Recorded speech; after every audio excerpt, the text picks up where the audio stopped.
Hello everyone, नमस्कार, राम राम। तो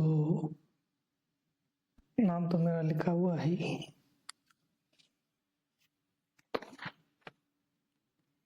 आज से हम एक नया चैप्टर स्टार्ट कर रहे हैं एक सब्जेक्ट के साथ, इंग्लिश का।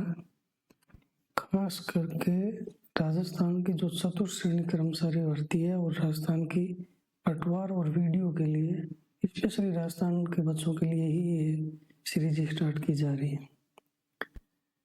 ठीक है, तो अपन सबसे पहले स्टार्ट करेंगे इंग्लिश का पहला चैप्टर, पार्ट ऑफ स्पीच का।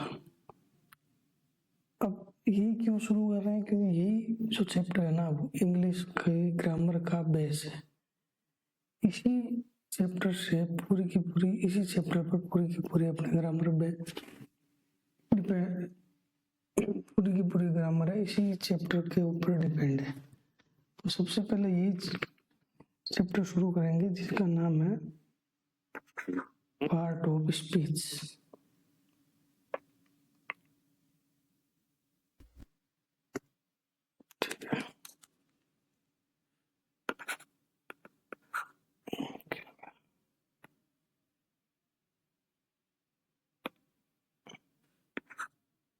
पहला चैप्टर, आज से हम चैप्टर स्टार्ट करते हैं। तो पहला चैप्टर है अपनी क्लास का, वो है पार्ट ऑफ स्पीच। अब क्या होता है एक बार देखते हैं। देखो, पार्ट ऑफ स्पीच होता है, part of speech English language में हम कोई भी वर्ड लिखते हैं, कोई भी सेंटेंस लिखते हैं। जैसे मैंने लिखा राम इज प्लेइंग क्रिकेट, मैंने लिखा राम इज प्लेइंग क्रिकेट। तो ये पूरा का पूरा सेंटेंस वर्ड से मिलकर बना है। मतलब हर वर्ड,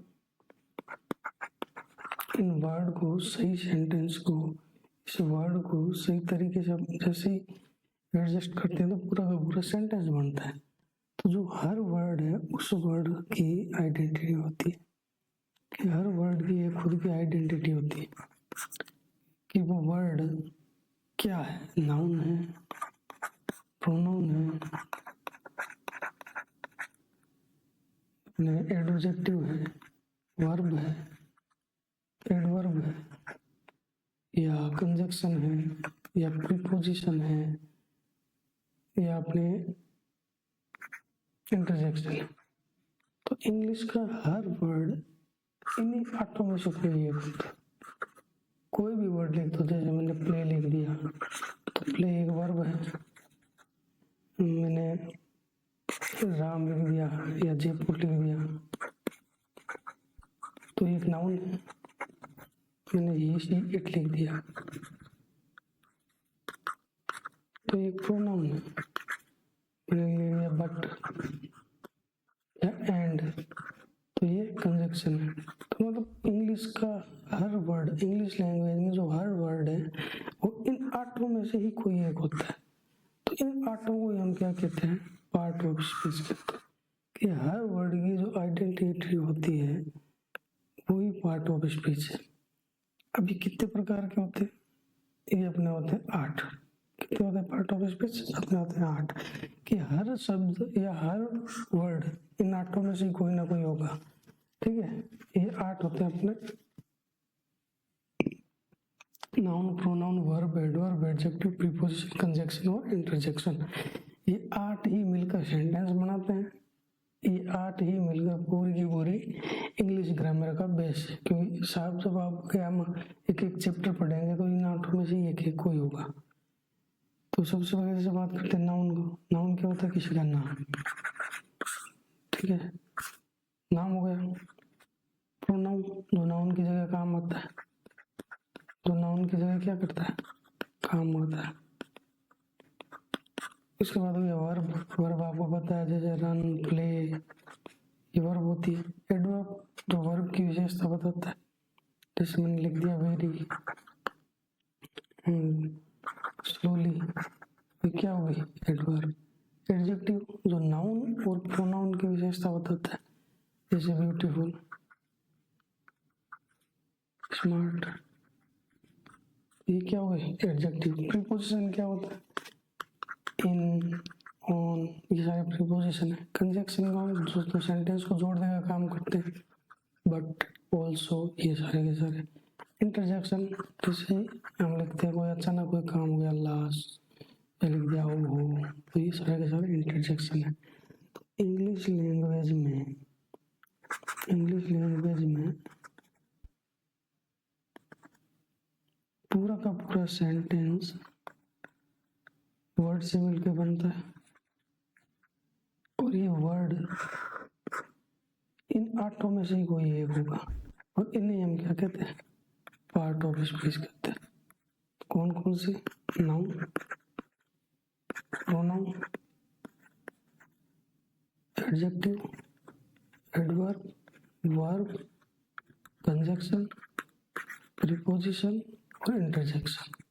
ठीक है, इन 8 को ही हम पार्ट ऑफ स्पीच कहते हैं। इसी पर पूरी इंग्लिश ग्रामर बेस है, क्योंकि बाद में जो अलग अलग चैप्टर पढ़ेंगे, पहले नाउन पढ़ेंगे, प्रोनाउन पढ़ेंगे, एडजेक्टिव, एडवर्ब, इनको अलग अलग बाद में पढ़ना है।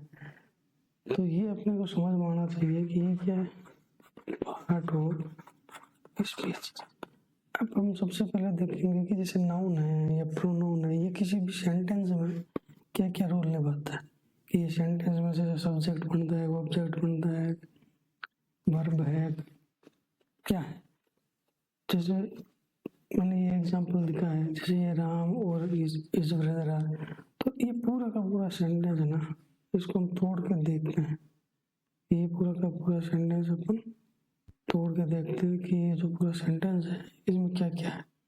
तो जैसे पहली बात आ गई राम की, नाम है किसी का, तो ये क्या है, नाउन।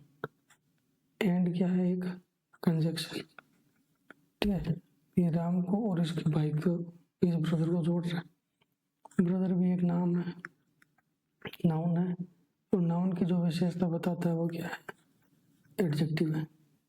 आर क्या है, एक वर्ब है।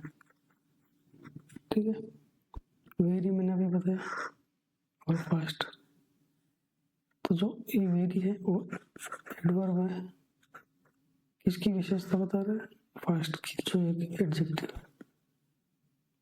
इन क्या होता है, इन एक प्रीपोजिशन है, इन, ऑन, ये सारी प्रीपोजिशंस होती है। कैलकुलेशन एक नाउन है, बट क्या है, तो सेंटेंस को जोड़ रहा है, ये कंजक्शन है। ये क्या है, एक प्रोनाउन है, इज वर्ब है, स्मार्टर एडजेक्टिव है, देन कंजक्शन है, और राम एक नाउन। तो हर सेंटेंस को अपने को इस हिसाब से तोड़ना आना चाहिए। जब आपका सेंटेंस इस हिसाब से तोड़ सका, तभी इस सेंटेंस को हम आगे पूरा का पूरा खोल के देख सकते हैं कि इस सेंटेंस में कहाँ क्या गलत लिखा हुआ है। तभी अपने को इंग्लिश में थोड़ा बहुत बिना याद किए हुए अपने को चीजें पकड़ में आ सकती है। ठीक है, जैसे एक सेंटेंस और लिखा हुआ है, तो मैं यहाँ लिखता हूँ। जैसे मैंने लिखा, कोई भी लिख लो बोली, जैसे मैंने लिखा people of India are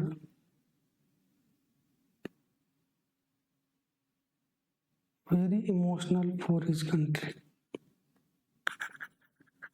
very emotional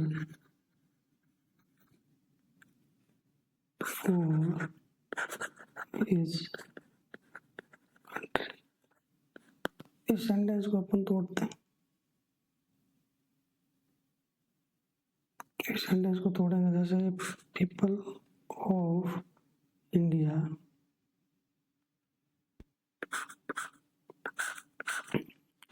सबसे पहले आप किसी भी सेंटेंस की जो बीच वाला पार्ट है, जो वर्ब है, उसको पकड़ना। ये क्या हुई, वर्ब हो गई। ये ऑफ क्या है, प्रीपोजिशन है। इंडिया क्या है, इस प्रीपोजिशन का ऑब्जेक्ट है, एक नाउन है, ये भी एक नाउन है। मेरी क्या है, एडजेक्टिव, एडवर्ब है। इमोशनल क्या है,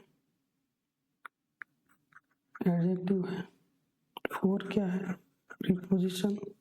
कंट्री एक नाउन है, और ये इसकी विशेषता बता रहे थे, ये ऐसे हर सेंटेंस को अपने को एक खोलना आना चाहिए। अब बात करते हैं ये पार्ट ऑफ सेंटेंस की, कि भाई अपन कोई भी सेंटेंस लिखते हैं, इस सेंटेंस के सारे टुकड़े हैं। जैसे मैंने लिखा राम ईट्स मैंगो, ये सेंटेंस लिखा, तो सबसे पहले अपने इस सेंटेंस को तोड़ना है। तो सबसे पहले जिसकी हम इसमें वर्ब निकालेंगे। वर्ब क्या होती है? जिसकी 3 फॉर्म होती है। जैसे eat ate eat, eat ate eaten होता है, तो ये हो गई वर्ब। इसके बाद बच्चे आपके पास ये भी नाउन है, ये भी नाउन है। अब किसी भी सेंटेंस में नाउन का काम क्या है? किसी भी सेंटेंस में नाउन 4 काम कर सकता है। कौन कौन से? या तो उस सेंटेंस में वो सब्जेक्ट बनेगा, या उस सेंटेंस में वो ऑब्जेक्ट बनेगा, या उस सेंटेंस में प्रीपोजिशन लिखा हुआ है उसके बाद में आएगा और उसका ऑब्जेक्ट बनेगा। तो किसी भी सेंटेंस में नाउन के कितने काम हुए? या तो उस सेंटेंस में सब्जेक्ट का काम करेगा, या ऑब्जेक्ट का काम करेगा, या उस सेंटेंस में अगर प्रीपोजिशन लिखा है उसके बाद वो आएगा और प्रीपोजिशन का ऑब्जेक्ट बनेगा। तो ये ही नाउन की पहचान है कि नाउन होता क्या? नाम्स होते। किसी का भी नाम हो गया वो नाउन है। नाउन किसी सेंटेंस में क्या काम करेगा? सब्जेक्ट, ऑब्जेक्ट या प्रीपोजिशन का ऑब्जेक्ट। इनके अलावा नाउन का सेंटेंस में कहीं रोल नहीं है। कोई भी सेंटेंस लिखेंगे तो उसमें नाउन या तो वो सब्जेक्ट के रूप में आएगा, या ऑब्जेक्ट के रूप में आएगा, या प्रीपोजिशन के ऑब्जेक्ट के रूप में आएगा। जैसे मैंने ये दिखा सेंटेंस, इसमें 2 नाउन है, तो ये दोनों नाउन, एक तो ये सब्जेक्ट के रूप में है या ऑब्जेक्ट के रूप में। तो सबसे पहले अपने किसी भी सेंटेंस में सब्जेक्ट ऑब्जेक्ट को फाइंड करना है कि भाई वो सेंटेंस में सब्जेक्ट कैसे फाइंड करेंगे, ऑब्जेक्ट कैसे फाइंड करेंगे। जैसे मैंने ये सेंटेंस लिखा राम बोट ए मैंगो, ठीक है, इसमें एक नाउन ये है, एक नाउन ये है, ठीक है। यहाँ पर भी एक वर्ब है, इसमें एक नाउन ये है, एक नाउन यहाँ है। बोट भी एक वर्ब है। अब इसमें एक नाउन ये रहा, एक नाउन ये रहा, एक नाउन ये रहा। अब इस सेंटेंस में, इसमें तो जैसे अपने पहले जैसे देखते हैं कि भाई पहले आता है सब्जेक्ट है, बाद में आता है ऑब्जेक्ट है, लेकिन यहाँ देखो 3 नाउन आ रखा है। अब इन तीनों नाउन में सब्जेक्ट और ऑब्जेक्ट को फाइंड करना है। तो इसका एक सिंपल सा तरीका है। सबसे पहले सेंटेंस में वर्ब ढूंढो, वर्ब पकड़ी जिसकी 3 फॉर्म होती है, वो भी वर्ब।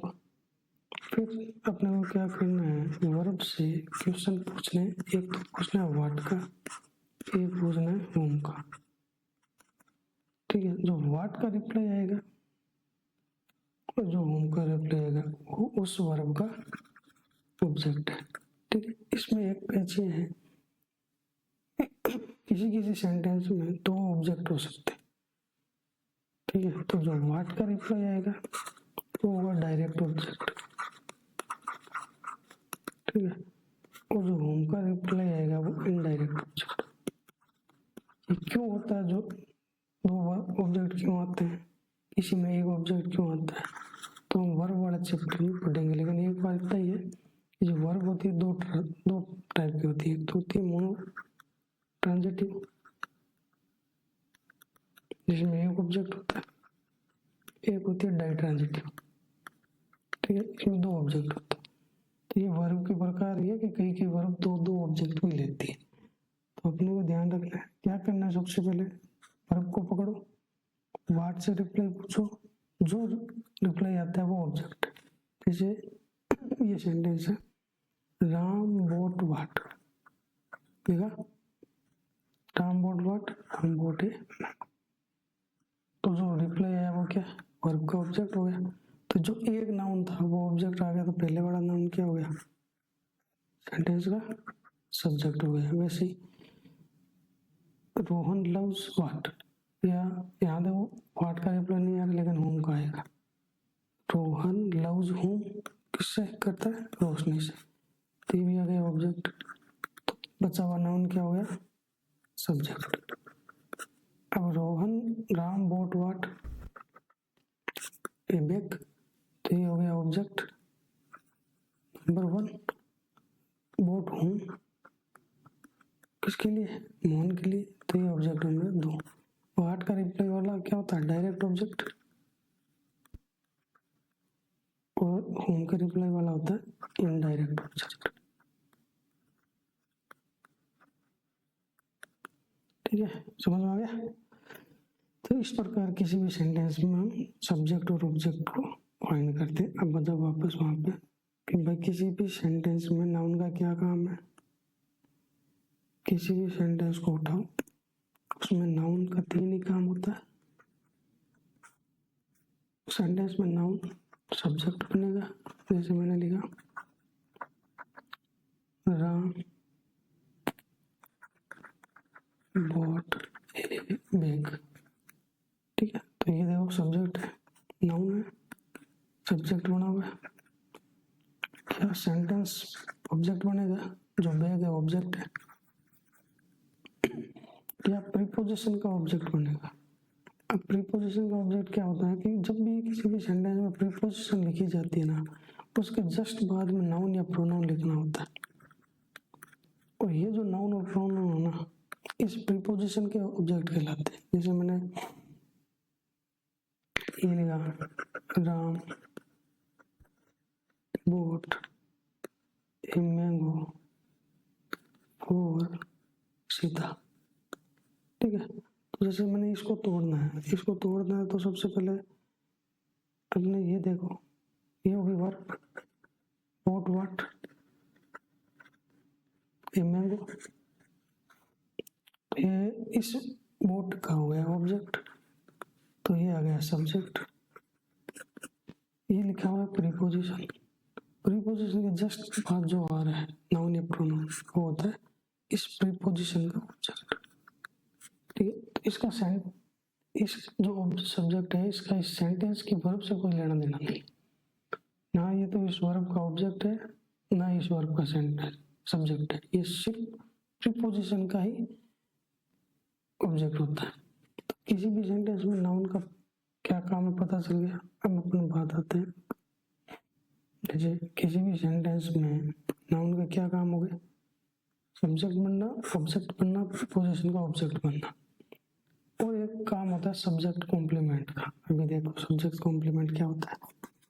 सब्जेक्ट कॉम्प्लीमेंट तो पूरा डिटेल से पढ़ेंगे, एक एक चीज, बीच में लटकाने से कोई मतलब नहीं है। पूरा का पूरा फोकस करके ध्यान से सुनो। ये जो बेसिक क्लास है ना, इसको ध्यान से सुनना जरूरी है। इस क्लास से ही फोकस बढ़ेगा और इस क्लास से हर एक चीज के बारे में डिटेल में एक बार समझना जरूरी है। क्योंकि बाद में आप जैसे भी कोई भी सेंटेंस लिखोगे ना, तो उसमें आपको सेंटेंस को आपको पहले देखते ही पता होना चाहिए कि ये जो वर्ड लिखे हुए हैं ये पूरा सेंटेंस है। इस सेंटेंस में नाउन, प्रोनाउन, वर्ब, एडवर्ब कहाँ कहाँ है।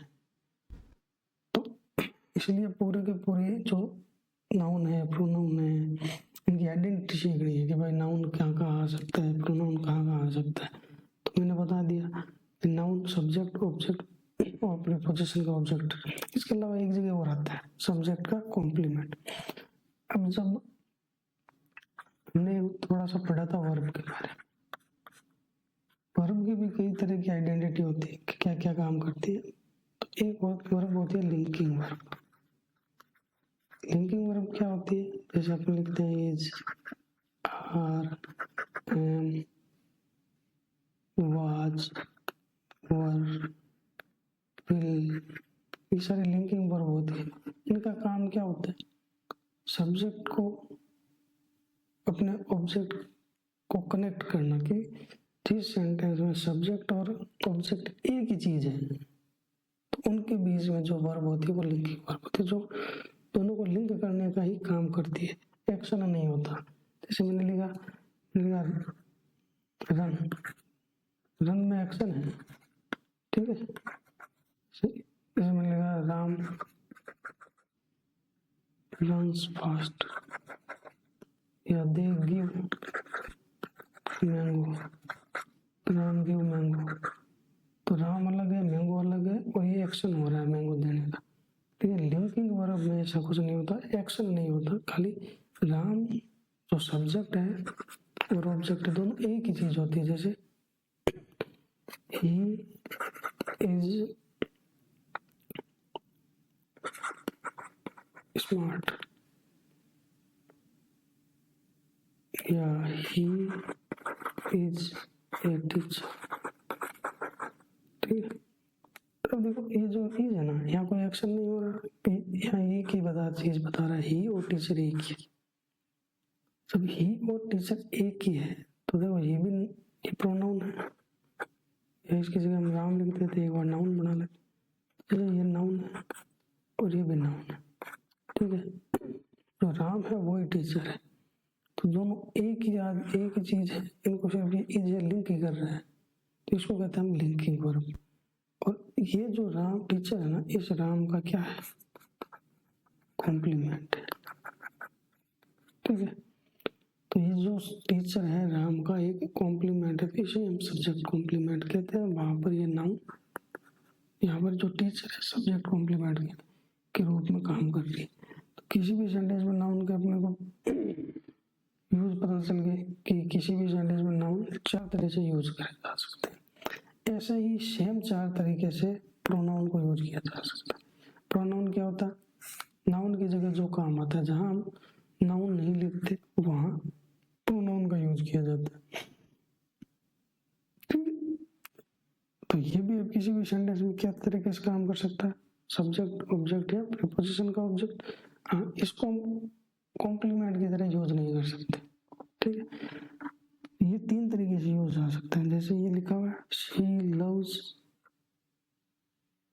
सुरेश, तो इसमें लव हूँ सुरेश हो गया।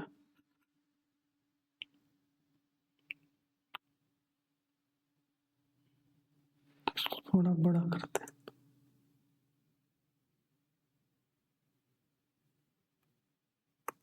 चलो कहीं और लिख के देख लेते हैं। जैसे मैंने ये लिखा, शी लव्स सुरेश, तो ये वर्ब हो गई, ये इसका ऑब्जेक्ट हो गया सुरेश, तो ये सुरेश का हो गया ऑब्जेक्ट, ये हो गया शी सब्जेक्ट जो है प्रोनाउन। ठीक है, सेकंड में देखो, सुरेश हेट्स हर, यहाँ हर है जो ऑब्जेक्ट के रूप में आ रहा है, यहाँ ये सब्जेक्ट के रूप में आ रहा है।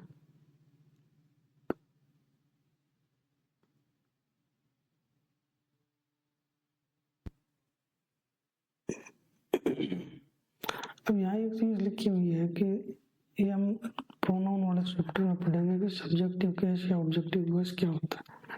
ये सब्जेक्टिव केस होता है कि जब प्रोनाउन सब्जेक्ट की जगह आता है तो वो ही है। जैसे ही हमने लिखा सब्जेक्ट तो ये ही लिखा है, लेकिन इसको ऑब्जेक्ट की जगह लिखेंगे ना तो ही नहीं लिख के हमें हिम लिखना पड़ेगा, तो इसका सब्जेक्टिव केस है, ये ऑब्जेक्टिव केस है। तो ये दोनों अलग अलग होते हैं। सब्जेक्ट की जगह यूज करोगे तो ये को हिम में लिखना पड़ेगा, सब्जेक्ट की जगह लिखोगे तो ही, ऑब्जेक्ट की जगह लिखोगे तो हिम। वैसे ही अगर सी सब्जेक्ट को इसी को हमें ऑब्जेक्ट बनाना है तो यहाँ इसको हर लिखना पड़ेगा।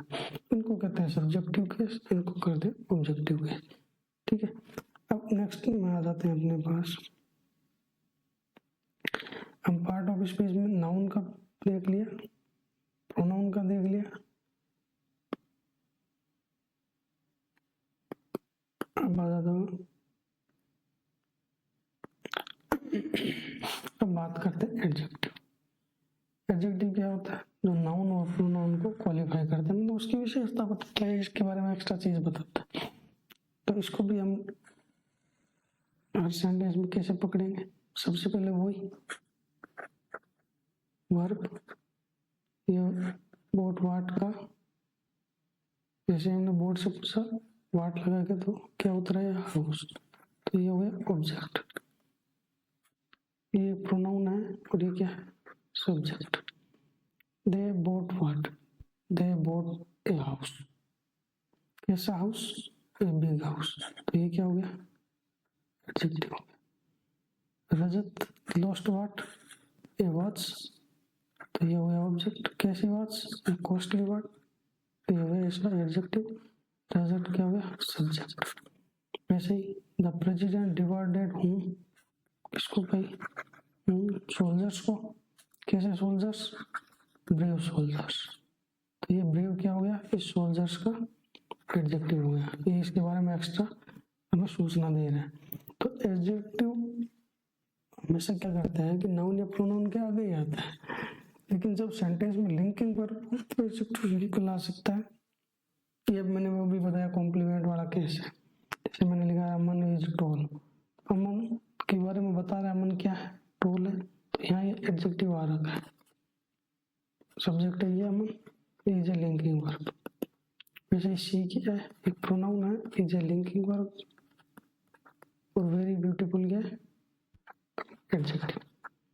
तो शी के बारे में जो है एक्स्ट्रा चीज बता रहा है या शी को कॉम्प्लीमेंट कर रहा है एक एडजेक्टिव, तो एज कॉम्प्लीमेंट हम एडजेक्टिव लिख सकते हैं। बाकी नाउन या प्रोनाउन के पहले ही एडजेक्टिव को लिखा जाता है लगभग केस में। ये अपने एडजेक्टिव पढ़ लिया। एडजेक्टिव के बाद आ जाता है अपन एडवर्ब में। एडवर्ब क्या करता है, एडजेक्टिव को और वर्ब को क्वालिफाई करता है। कभी कभी एक एडवर्ब के आगे दूसरी एडवर्ब भी आ सकती है, जो एडवर्ब है वो वर्ब को, एडजेक्टिव और एडवर्ब को क्वालिफाई करती है। जैसे मैंने लिखा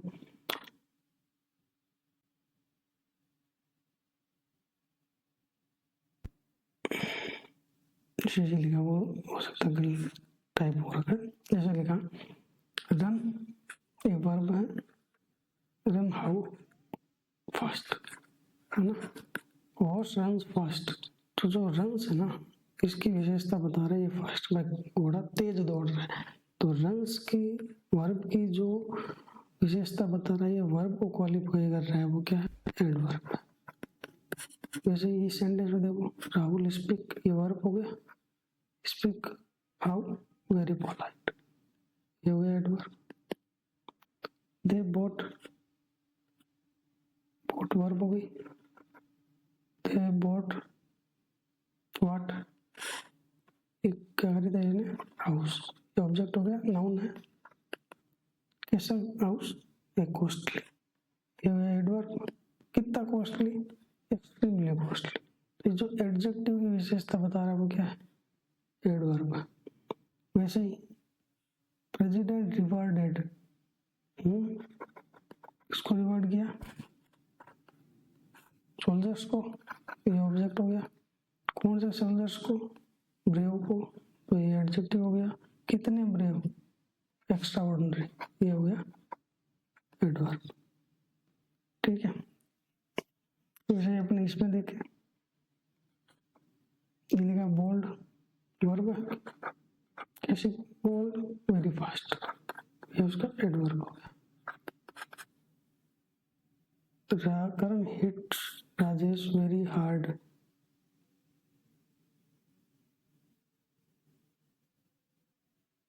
very hard with a hard beat, तो देखो राजेश हिट होम, राजेश को, करण हिट्स होम राजेश, ये हो गया ऑब्जेक्ट, ये हो गया सब्जेक्ट, ये हो गई वर्ब।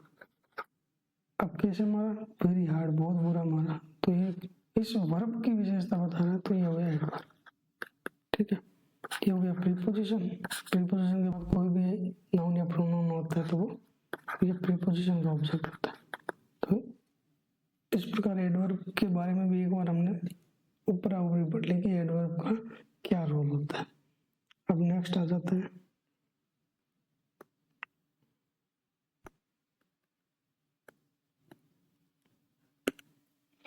प्रीपोजिशन। तो प्रीपोजिशन का यूज कहाँ करते हैं, जैसे मैंने किसी सेंटेंस में खाली इतनी चीज लिख दी, जैसे राम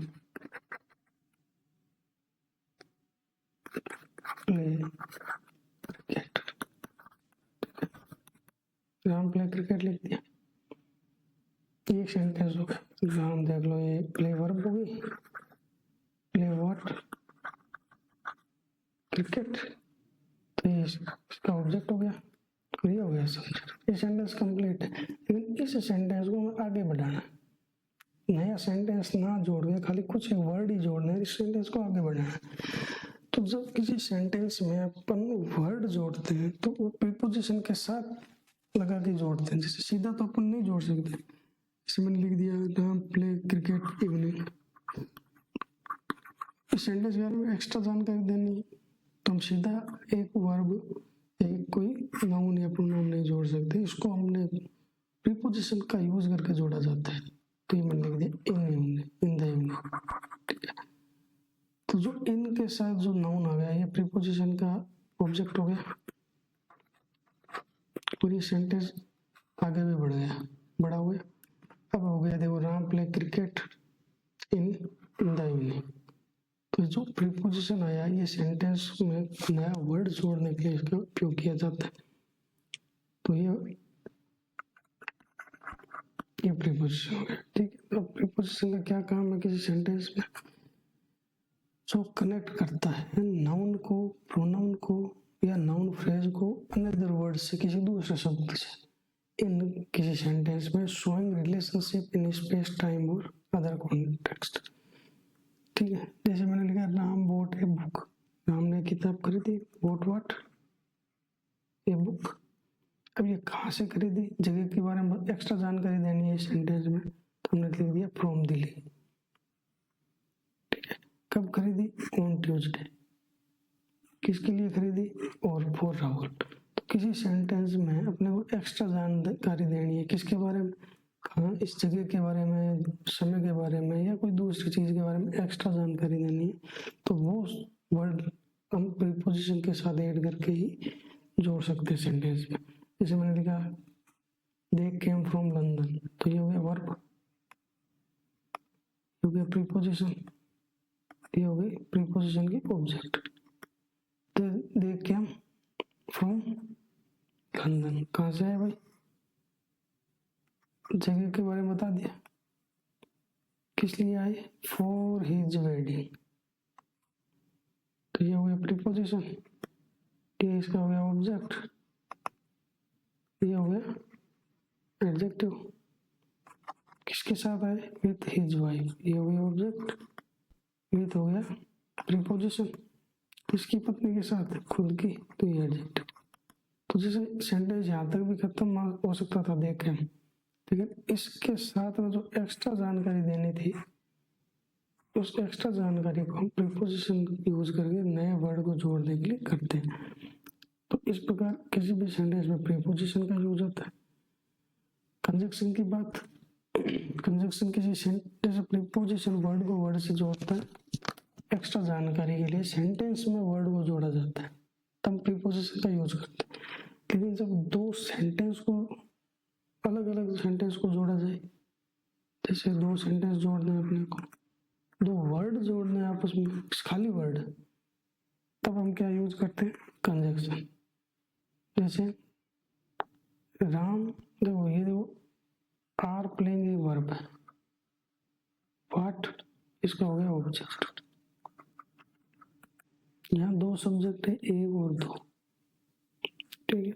इन दोनों सब्जेक्ट को, नाउन है, ठीक है, ये पूरा का पूरा दोनों सब्जेक्ट हो गए, इन दोनों सब्जेक्ट को जोड़ने के लिए अपने कंजक्शन का यूज किया गया।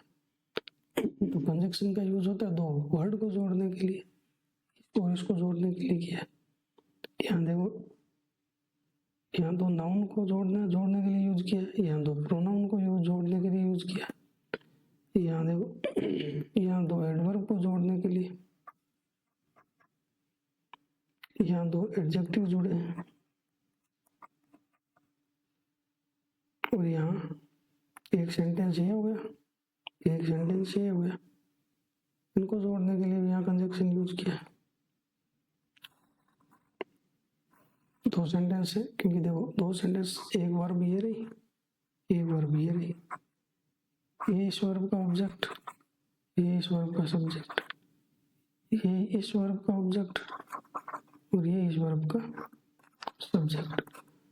तो इन दोनों सेंटेंस को जोड़ने के लिए अपने कंजक्शन का यूज किया। तो किसी भी सेंटेंस में कंजक्शन का यूज क्या होता है कि वर्ड को वर्ड से जोड़ने के लिए वर्ड प्लस वर्ड या सेंटेंस प्लस सेंटेंस, इनको जोड़ने के लिए अपन कंजक्शन का यूज किया जाता है। तो ये इंग्लिश में अपने 8 पार्ट ऑफ स्पीच थे। इन 8 पार्ट ऑफ स्पीच का ग्रामर में, सेंटेंस में कैसे कैसे कहाँ का यूज किया जाता है उसके बारे में एक बार हमने ध्यान से सीखा है। अब अपन नेक्स्ट चैप्टर में सारे के सारे 8 जो पार्ट ऑफ स्पीच है उसके बारे में बारी बारी से सबको डिटेल में पढ़ेंगे, जैसे नाउन को, प्रोनाउन को, एडजेक्टिव, एडवर्ब, सबको हम अलग अलग नई क्लास में एक एक टॉपिक वाइज चैप्टर को अलग अलग ध्यान से पढ़ेंगे, डिटेल में पढ़ेंगे, उसके क्वेश्चन करेंगे, उसके सेंटेंस को तोड़ना सीखेंगे, तोड़ेंगे तभी अपने को गलतियां पकड़ में आएगी। क्योंकि जब सेंटेंस को तोड़ेंगे ना तभी पता चलेगा कि सेंटेंस में जहाँ नाउन लिखा होना चाहिए दावा हमने प्रोनाउन लिख दिया, एडवर्ब की जगह एडजेक्टिव लिख दिया, प्रीपोजिशन की जगह कंजक्शन लिख दिया, ये तभी पकड़ में आएगी जब अपने को पूरे के पूरे सेंटेंस में हर एक वर्ड का आइडेंटिटी पता होनी चाहिए कि भाई ये नाउन है, ये प्रोनाउन है, ये कंजक्शन है, ये प्रीपोजिशन है और इनका सेंटेंस में कहाँ कहाँ उपयोग होता है। जैसे सब्जेक्ट का उपयोग 3 तरह किया जा सकता है, उप सब्जेक्ट के रूप में, नाउन का सब्जेक्ट के रूप में, ऑब्जेक्ट के रूप में, प्रीपोजिशन के ऑब्जेक्ट के रूप में या कॉम्प्लीमेंट के रूप में। तो जब अपने को ये पता होगा ना कि भाई नाउन एक सेंटेंस में इन्हीं 4 जगहों पे आ सकती है, तो जैसे ही अपन नाउन का यूज कोई 5वीं जगह देखेंगे तो अपने को सीधा पता चल जाएगा कि यहाँ नाउन तो होना ही नहीं चाहिए, यहाँ गलती से नाउन लिखी है, इसका मतलब यहाँ गलत है। तो इस प्रकार सेंटेंस में सारे के सारे पार्ट ऑफ स्पीच के बारे में अपने को देखते ही पता चलना चाहिए। पूरा सेंटेंस एक बार नजरों में निकालते ही अपने को हर एक पार्ट का टुकड़े पता चलना चाहिए। इस सेंटेंस में ये सारे के सारे वर्ड की क्या आइडेंटिटी है, नाउन, प्रोनाउन, कंजक्शन, प्रीपोजिशन क्या। जैसे ही सेंटेंस टूटेगा 70% काम ये हो जाएगा कि इस सेंटेंस में अपने को एरर पकड़ में आ जाएगी। तो ग्रामर में सबसे ज्यादा जरूरी है रूल याद नहीं करना है, बेसिक पकड़ना है। उस बेसिक से ही अपने को पूरे के पूरे सेंटेंस के बारे में पता चलेगा, सेंटेंस के आइडेंटिटी के, वर्ड की आइडेंटिटी के बारे में पता चलेगा और उसके बाद ही अपने को सेंटेंस में क्या गलत है, रिक्त स्थान में क्या भरा जाएगा, ये तभी पता चलेगा। जैसे एक क्वेश्चन आते हैं एग्जाम में, खाली स्थान भरो, 4 ऑप्शन देंगे, तो उसमें ये अपने को पता भी होना चाहिए ना कि ये इसमें से क्या आ सकता है। नाउन नहीं आ सकता, नाउन जहाँ आना था वहाँ आ गया, तो प्रोनाउन आएगा, प्रोनाउन जहाँ आना था वो सेंटेंस में आ रखा है, तो आप ऑप्शन देकर भी पता कर सकते हो कि यहाँ नाउन आएगी, प्रोनाउन आएगी। ये तभी पता चल पाएगा जब अपने को पूरा का पूरा सेंटेंस तोड़ना आना चाहिए। जैसे ही अपने को सेंटेंस तोड़ना आ गया तो चीजें 70% चीजें आसान हो जाएगी। और सबसे पहले तोड़ना सीखने के लिए आपको डिटेल में पूरी की पूरी क्लासें लेनी पड़ेगी। शुरू में आपको एक्सरसाइज करनी पड़ेगी, शुरू में आपको मेहनत करनी पड़ेगी, बाद में चीजें अपने आप आपके फिंगर टिप्स पे आ जाएगी।